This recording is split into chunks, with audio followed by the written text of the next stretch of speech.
La visite de 4 parlementaires français à Damas relance le débat et pose la question: l'heure est-elle venue de discuter avec le dictateur syrien Bachar el-Assad?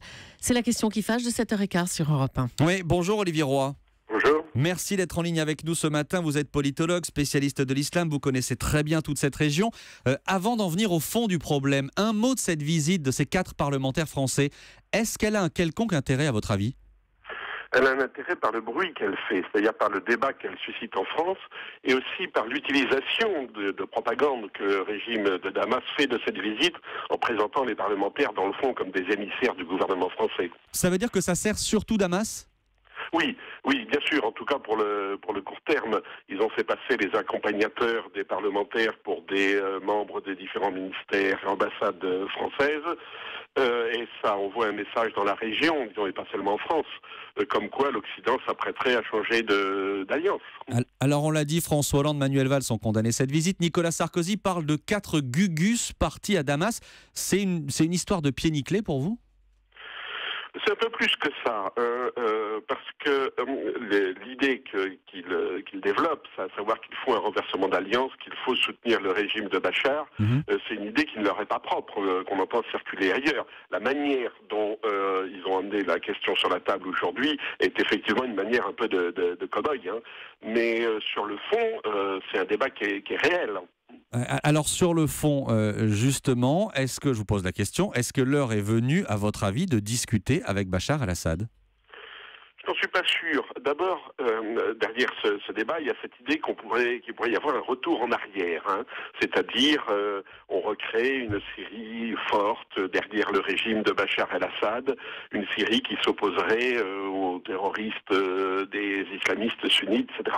Ça n'arrivera pas, hein. C'est-à-dire que le régime ne pourra pas reconquérir le pays. Il n'a plus cette force-là. Pardon ? Il n'a plus cette force-là. Non, ils ne s'appuient plus que sur la minorité alaouite, et cette minorité a beaucoup payé. Il y a eu énormément de morts dans les combats, il y a eu des villages alaouites attaqués, donc on sent que même, disons, dans le noyau dur qui soutient le régime, il y a une hésitation.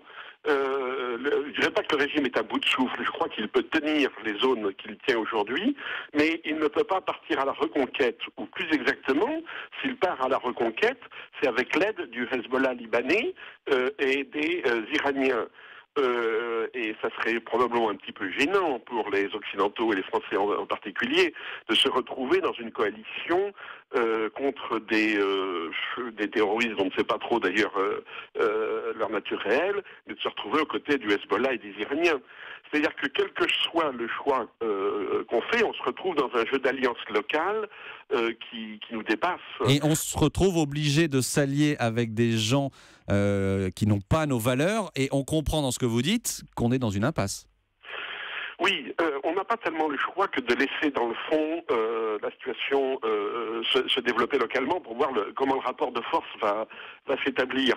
Mais jouer le régime Bachar contre des terroristes qu'il n'a jamais d'ailleurs vraiment combattu de front, c'est rentrer dans un engrenage dont on aura beaucoup de mal à s'en sortir plus tard. Mais c'est difficile d'entendre ce que vous dites, Olivier Roy, ce matin sur Europe 1, c'est-à-dire visiblement de laisser simplement la situation empirer pour voir ce qui en ressortira.